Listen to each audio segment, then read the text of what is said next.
हाँ, 9वीं कहानी क्या है? ये एक स्कोरबोर्ड की कहानी है, जरा ध्यान से समझना। एक राजसी रसोइया हुआ करता था, राजसी शेफ, जिनको महाराज शेफ, रसोइया कुछ भी कह सकते हैं हम। वो रोता हुआ भगवान बुद्ध के पास गया, बोला भगवान बुद्ध मैं इतना काम करता हूं, इतना कटिंग, चॉपिंग, कुकिंग, इतनी मेहनत करता हूं, इतना इनोवेटिव डिशेस बनाता हूं, लेकिन हमेशा अननोटिस चला जाता है। कोई मुझे नोटिस नहीं करता, कोई मेरे किए हुए काम पे ध्यान नहीं देता, मुझे उसका कभी कोई क्रेडिट नहीं मिलता।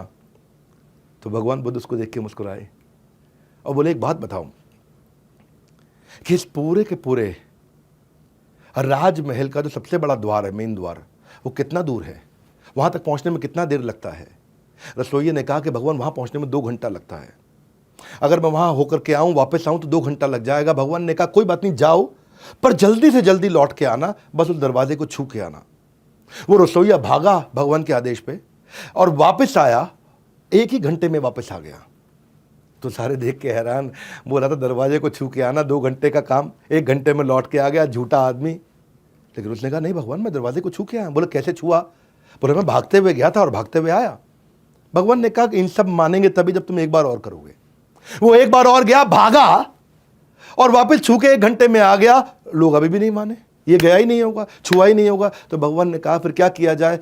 उसने कहा कि भगवान एक काम करते हैं, अपने ही किसी एक शिष्य को बोलो कि वो उस द्वार पर खड़ा हो जाए, वो वहां जाकर के चेक करे कि मैंने उस द्वार को छुआ कि नहीं छुआ। भगवान ने कहा हाँ, मुस्कुराए, बोले ठीक है। वो जाके द्वार पे खड़ा हुआ, इस बार वो भागते हुए गया और फिर द्वार को छुआ और फिर लौट के 1 घंटे में आ गया। और सबने कंफर्म भी कर दिया कि हाँ ये तो द्वार तक आया था और 1 ही घंटे में लौट के आ गया। तो शिष्यों ने पूछा भगवान ये सारा क्यों किया आपने? बोला बस मैं यही बताना चाहता था कि जब काम कर रहे हो ना, तो ऐसे काम करो कि आइसोलेशन में ना हो, कंट्रीब्यूशन में हो और कोलैबोरेशन में हो, ताकि लोग आपको देख करके रिकॉग्निशन दे सकें। बोला क्या अर्थ हुआ? बोला काम ऐसे मत करो कि किसी को दिखाई ना पड़े, काम ऐसे करो कि जैसे वहां पे आप दरवाजे को छू करके आए और किसी ने देख लिया, ताकि तुम्हारे को उसका रिकॉग्निशन मिल सके। इसको बोलते हैं रिपोर्टिंग द स्टेक होल्डर्स।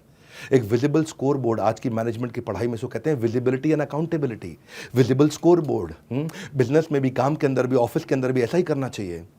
और भगवत गीता के एक और प्रिंसिपल को एस्टैब्लिश किया, जहां भगवान कृष्ण ने अपना विराट रूप दिखाया। अर्जुन को भी दिखाना पड़ा, तो अपने काम को दिखाना पड़ता है। हाँ, क्या बोले संजय 11वें अध्याय के 9वें श्लोक में? बोले एवं उक्त्वा ततो राजन महायोगेश्वर हरि दृश्यम आशा पार्थस्य, पार्थ को अपना पूरा दृश्य दिखाया। परमम रूपम ऐश्वर्यम, अपना परम रूप ऐश्वर्य भगवान ने दिखाया। तो भगवान बुद्ध ने बोला कि कभी कभी अपना ऐश्वर्य दिखाना पड़ता है। और भगवत गीता में अगर कृष्ण ने अपना ऐश्वर्य दिखाया, तो तुम तो रसोइये हो, तुमको क्यों जरूरत नहीं पड़ेगी अपना ऐश्वर्य दिखाने के लिए? इतने सुंदर लेसन्स। मैंने ये देखा कि बुद्धिज्म और भगवत गीता दोनों पढ़ाई एकदम सेम है।